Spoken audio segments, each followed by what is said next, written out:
On one occasion, he came to a sandy wilderness 60 leagues, 4.23 kilometers across, the sand of which was so fine that when grasped, it slipped through the fingers of the closed fist. As soon as the sun got up, it grew as hot as a bed of charcoal embers, and nobody could walk upon it. Accordingly, those traversing it used to take firewood, water, oil, rice, and so forth on their carts, and only traveled by night. At dawn, they used to arrange their carts in a circle to form a laager, with an awning spread overhead, and after an early meal used to sit in the shade all the day long.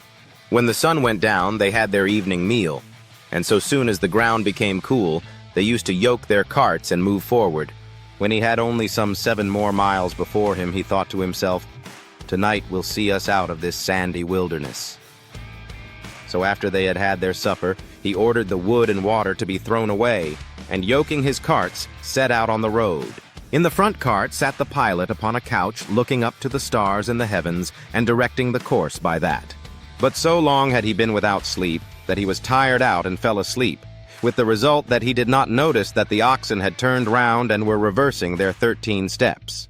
All night the oxen kept on their way, but at dawn the pilot woke up, and observing the position of the stars overhead, shouted out, "Turn the carts round! Turn the carts round!" And as they turned the carts round and were forming them into line, the day broke. "Why, this is where we camped yesterday," cried the people of the caravan. "All our wood and water is gone, and we are lost." Thought the Bodhisattva to himself, "If I give in, every single one will perish." So he moved to and fro while it was still early and cool until he came on a clump of kusa grass. "This grass," thought he, "can only have grown up here thanks to the presence of water underneath." So he ordered a spade to be brought and a hole to be dug at that spot. 60 arm lengths down they dug, till at that depth the spade struck on a rock, and everybody lost heart. But the Bodhisattva, feeling sure there must be water under that rock, descended into the hole and took his stand upon the rock. Stooping down, he applied his ear to it and listened. Catching the sound of water flowing beneath, he came out and said to a serving boy, "My boy, if you give in, we shall all perish. So take heart and courage.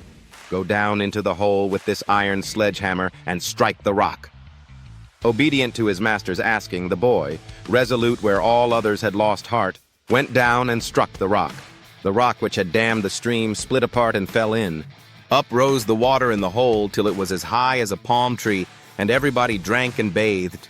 Then they chopped up their spare axles and yokes and other surplus gear, cooked their rice and ate it, and fed their oxen. There they bartered away their goods for 2 and 4 times their value. With the proceeds they returned to their own home, where they lived out their term of life, and in the end passed away to fare thereafter according to their deeds. When the Supreme Buddha himself uttered this stanza, "Untiring, deep they dug that sandy track, till in the trodden way they water found." This faint-hearted brother of today was in those days the serving boy who, persisting in path, broke the rock and gave water to all the people. The Buddha's followers were the rest of the people of the caravan, and I myself was their leader.